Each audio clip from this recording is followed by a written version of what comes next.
Davamız Kudüs, davamız İslam, davamız Müslümanlık. Kudüs de zaten İslam'ın simgesi. Çoğu insanlar bizim meydanlarda olmamızın boş olduğunu söylüyor ama biz karınca misali safımızı belli etmek için bu meydanlarda olacağız ve olmaya devam edeceğiz Allah'ın izniyle. Çocuklar öldürülürken, kadınlar öldürülürken, barbarca zulümler yapılırken bizlerin evlerimizde oturması gerçekten doğru değil. Elimizden geldiğince bizler de bu davaya destek olmaya çalışacağız. Karınca misali safımızı belli etmeye çalışıyoruz.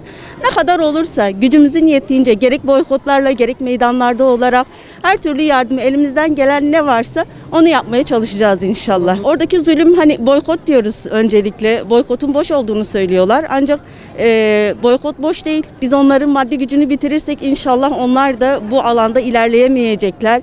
Sesimizi duyurabildiğimiz kadarıyla sosyal medya aracılığıyla olsun, meydanlarda olsun, boykotlarla olsun elimizden gelen ne varsa bu şekilde inşallah safımızı belli edip durumumuzu göstermeye çalışacağız Allah'ın izniyle. Bu zulüm bitmesini istiyoruz. Bir el atmadığında bu büyük devlet, Müslüman devlet başkanları el atmasını istiyoruz.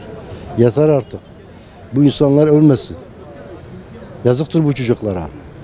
Her gün ağlıyoruz. Bir haberleri ise izlemiyoruz. Yeter artık, yeter. Allah aşkına bir el atın. Elimizden bir şey gelmiyor. Bari sizin de elinizde bir şey gelsin. Yeter artık. Gazze ile ilgili Gazze'de yapılan zulmün haddi hesabı yoktur. Orada öldürülen çocukların, kadınların, yani dünya buna sessiz kalabiliyor. Biz bir nebze de olsa sesimizi çıkartmaya çalışıyoruz. Ve oradaki Müslümanlara ses olmaya çalışıyoruz şu an burada. Şu an İsrail orada zulüm yapıyor.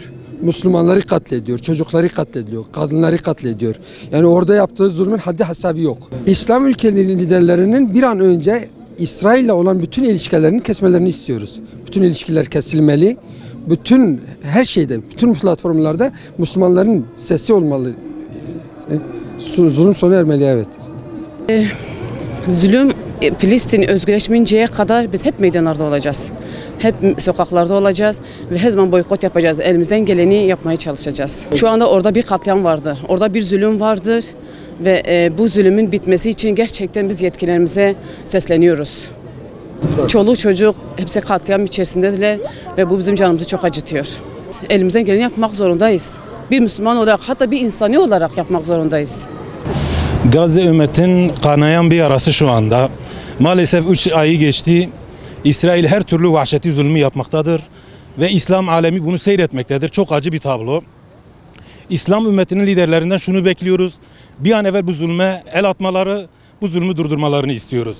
Biz de üzerimize düşeni olarak protesto yapıyoruz, sokaklara çıkıyoruz ama maalesef pek fazla belki etkisi olmuyor. Devlet yetkililerine çağırıyoruz. Gıda oraya göndersinler, o kapıları açsınlar, bu zulme son versinler. Gazze'de aylardan beridir devam eden büyük bir zulüm var. Dünyanın gözü önünde. Herkesin maalesef izlemekle yetindiği büyük bir zulüm var. Bizi beklenen büyük tehlike belki de bu zulme alışmamız. Bu tehlikeye karşı dinç, dirençli olmamız lazım. Kesinlikle bu zulme alışmamalıyız. Vatandaş olarak, hükümet olarak, devlet olarak ve dünya kamuoyu olarak somut adımlar atarak bu zulme ciddi tepkiler göstermemiz gerekiyor. Şu anda yaklaşık 4 aydan fazladır Gazze'de katliamlar oluyor. Filistin'de yapılan katliamlardan dolayı içimiz kan algılamakta ve yüreğimiz yanıyor. Kadın, çocuk ve genç, yaşlı, ihtiyar demeden komple Siyonistlerin yaptığı vahşetten dolayı onları kınıyor. Allah'ın zulümle laneti bütün Yahudi kavmin üzerine olsun. Bir an önce ateşkesin olup Filistin bağımsız bir Filistin devletinin kurulması ve İsrail'in komple Orta Doğu'dan komple kalkıp gitmesi gerekiyor.